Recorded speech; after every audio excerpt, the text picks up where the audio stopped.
Hi hello welcome to our channel.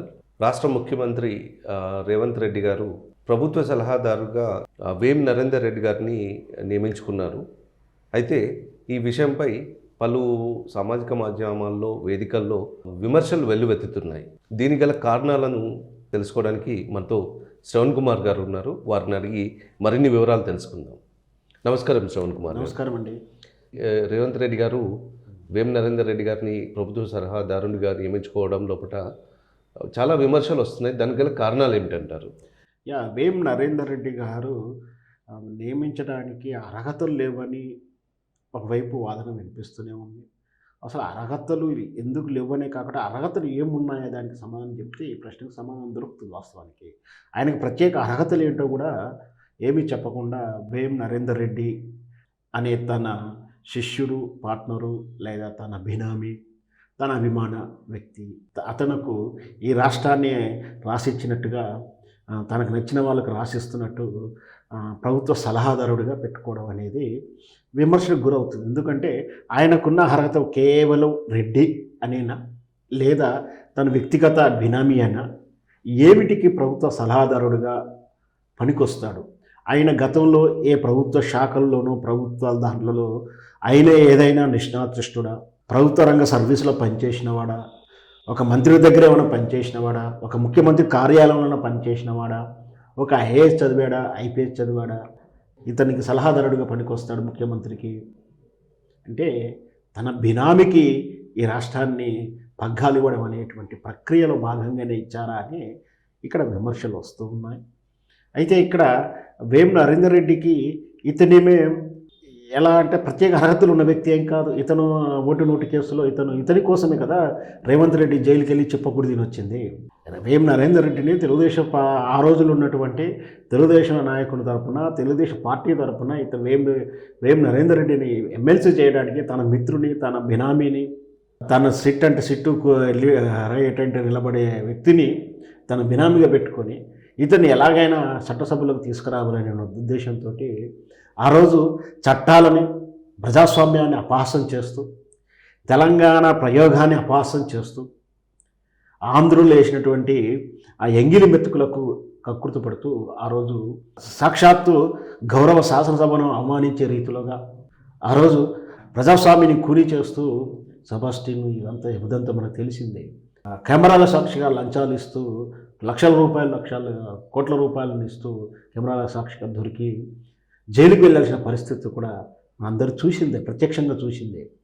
ఆ వేం నరేందర్ రెడ్డి ఆ రోజు ఆ విధంగా అతన్ని ఆ చట్టసభల్లో ప్రమించడానికి వీలు లేక ఆ తర్వాత తను ఎన్ని టికెట్లు అమ్ముకున్నా ఆ లెక్కబెట్టిన డబ్బులన్నీ కూడా అమ్ముకుని వచ్చిన డబ్బులన్నీ లెక్కబెట్టిన డబ్బులు కూడా ఈ వేం నరేందర్ రెడ్డి లెక్కబెట్టినా కూడా ఈ వేం నరేందర్ రెడ్డికి తన మిత్రునికి టికెట్ ఇప్పించి గెలిపించుకోలేని పరిస్థితుల్లో ఉంది. రకరకాల కారణాలు, ఆ త్యాగాల ఫలితమా ఏమిటికో మరి నేను ముఖ్యమంత్రి సలహాదారుగా పెట్టుకున్నాడు.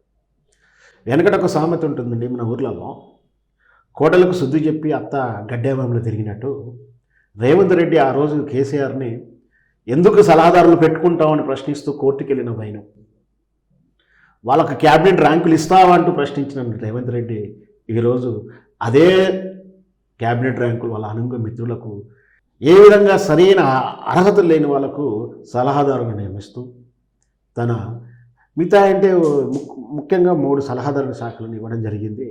ఎస్సీ, ఎస్టీ, మైనార్టీ షబీర్ అలీకి ఇచ్చారు.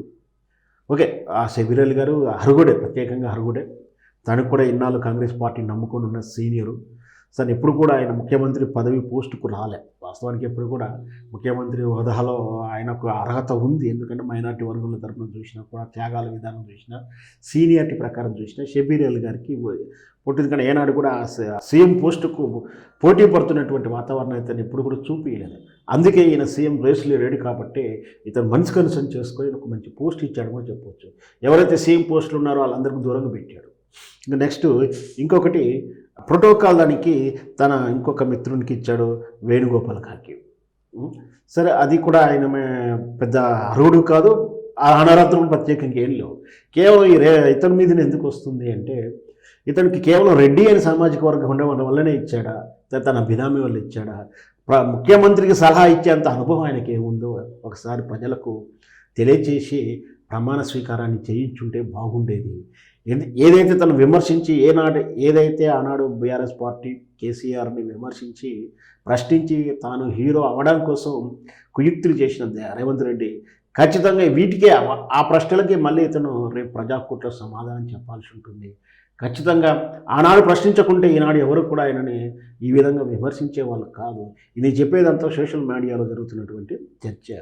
సో ఇక రేపు రాబోయే పార్లమెంట్ ఎన్నికల్లో ఖచ్చితంగా వీటికి సమాధానంగా తగిన మూల్యం చెల్లించుకుంటాడేమో వేచి చూద్దాం. శ్రవణ్ కుమార్ గారు, మరో ప్రశ్న.